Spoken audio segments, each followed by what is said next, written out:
morning, grade 11s, and welcome to today's life orientation lesson. Before we begin, can you remove all bags from your tables? May you sit up straight and have good posture. And lastly, may you please have your notebook and pens out so you can jot down any notes at any point, okay? So I'll give you a minute to sort yourselves out and do that. Okay, good. So on today's topic, we will be doing the role of sport in nation building. What comes to mind when I say nation building, grade 11s? What is it that you know of nation building?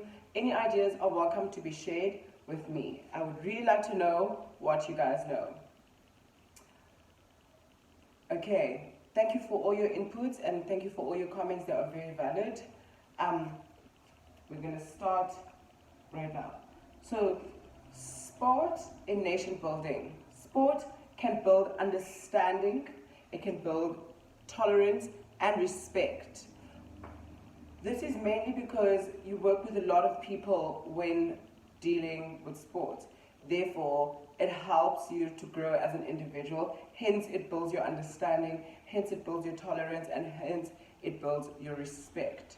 It builds all of those three factors in you as an individual. So, sport has the power to combat discrimination, racism, and human rights abuse. And this is because it creates a sense of unity amongst people. Sports helps to build relationships across cultures, religions, languages, and even ages. This is simply because people that partake in this sport come from different backgrounds. They speak different languages and different cultures. However, once they partake in the same sport, the cultures merge and it's an opportunity to learn more about others and it builds relationships which are quite strong.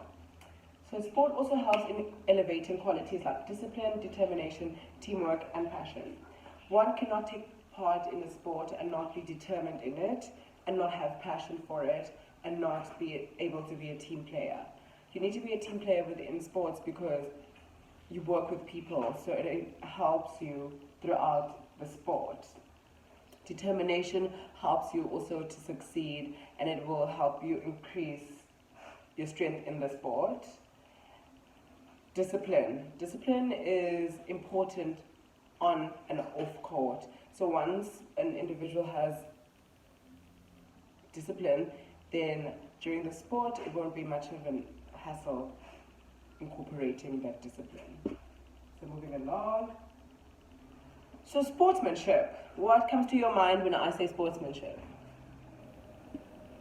Okay, great. So sportsmanship entails being a team player at all times. So being a team player would require you to look out for your teammates, to not only your teammates but other team members who take part in the sport. It creates a stronger communication skill because when you have sportsmanship, you are very mindful of everyone who's partaking in the sport. Therefore, you don't just speak in any manner. It helps improve your communication skills. It also helps you to have a sense of self-control. Therefore, you don't act on impulse or act out of emotion or out of anger even, you know. So sportsmanship is one of the factors that would help you to have self-control. Sportsmanship also helps you to respect the officials, the linesmen, the referees, the umpires. Pardon? So it helps you to have respect for those people as they are the officials that are elected there to be responsible for any job as their official, okay? Sportsmanship will also help you to always play fair and to not be dishonest during the game so that you always produce the good side of it. Lastly, nation building through sport.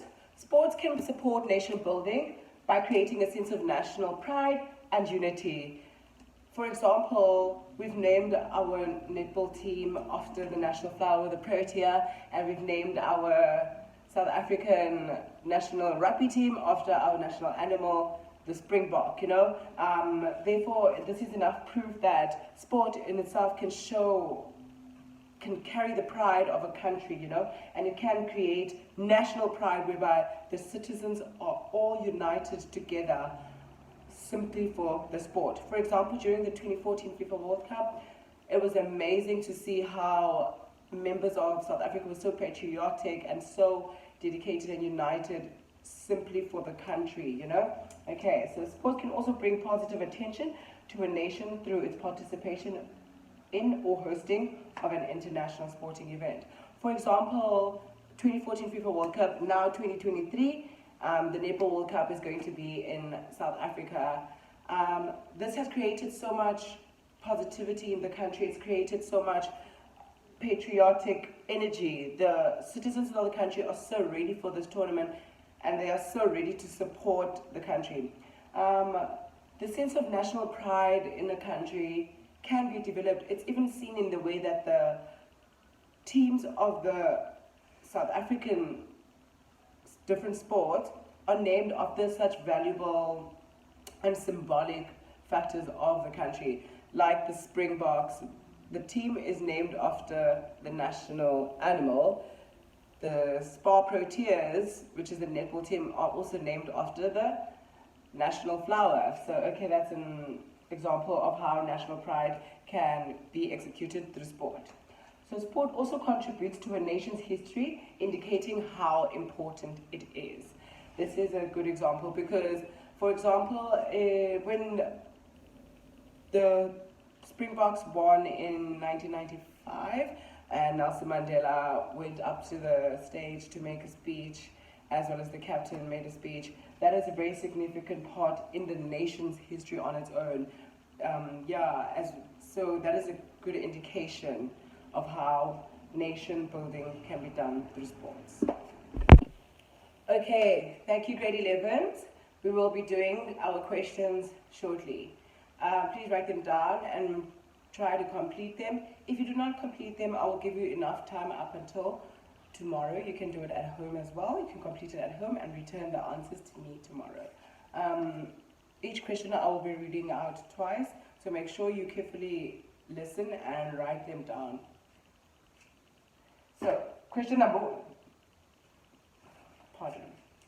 Discuss how sports can build the nation. Mention 3 facts. Okay? 3 facts. I'm going to read that again. Discuss how sports can build the nation. Mention 3 facts. Okay? 3 facts.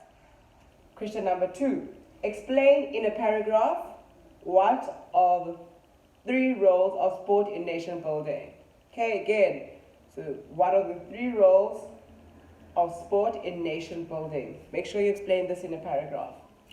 Question number 3. How can government ensure that participation in sports lead to nation building? How can government ensure that participation in sports leads to nation building? Question number 4. Explain in a paragraph how sport influenced nation building in post-apartheid South Africa. Okay? I'm going to read that again. Explain in a paragraph how sport influenced nation building in post-apartheid South Africa. Question number 5. Give an example of a sport that had a positive influence in nation building. Okay? Another one. I'm going to read it again. Give an example of a sport event that had a positive influence on nation building. Question number 6. How can sport harm nation building? Give an example. I'm going to read that again. How can sport harm nation building? Question number 7. What are the benefits of promoting sports in developing countries? What are the benefits of promoting sports in developing countries? That's question number 7. Question number 8. What are the causes of violence in sport? Okay? What are the causes of violence in sport? Okay, we're gonna, last question. What is the root cause of violence in the sport during its early development? Okay? I will read that question again. What is the root cause of violence in the sport during its early development? Okay, so make sure you have all those questions. If you have any questions as well and wish to know anything, I am here to answer your questions. Thank you, grade 11s.